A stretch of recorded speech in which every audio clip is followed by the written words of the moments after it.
Les montagnes de résidus miniers disparaîtront-elles du paysage de Thetford Mines un jour?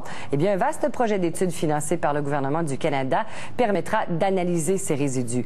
L'objectif étant de minimiser les répercussions environnementales de l'exploitation minière. Les immenses halles, formées des résidus de l'exploitation minière, marquent le paysage de la ville de Thetford Mines depuis des dizaines d'années. 600 000 $ viennent d'être investis par le fédéral. L'objectif, connaître la composition de ces montagnes. C'est qu'on voit ça comme des comptes en banque qui dorment. 2 études détaillées sur les propriétés physiques et chimiques de ces sites seront échelonnées sur quelques années. Ce sont les premiers projets au Québec qui s'inscrivent dans le cadre de l'initiative Mine verte, un programme fédéral de 9 millions.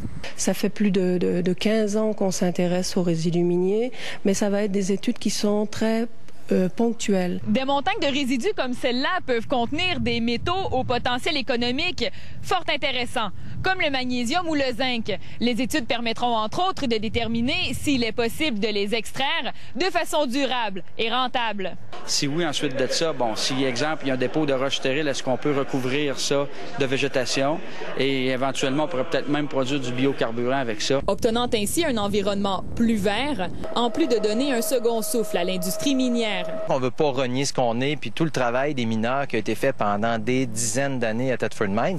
Si on peut redonner une vie à ce travail-là qui a été fait, puis dire, écoutez, vous avez travaillé pour extraire ça pendant des années, puis aujourd'hui on l'exploite, puis on permet à 2, 3 générations encore de vivre de ça, tant mieux. L'échantillonnage commencera dès l'automne. C'est un travail de longue haleine, considérant que 700 millions de tonnes de résidus ont été générés par l'exploitation du chrysotile dans le sud-est du Québec seulement.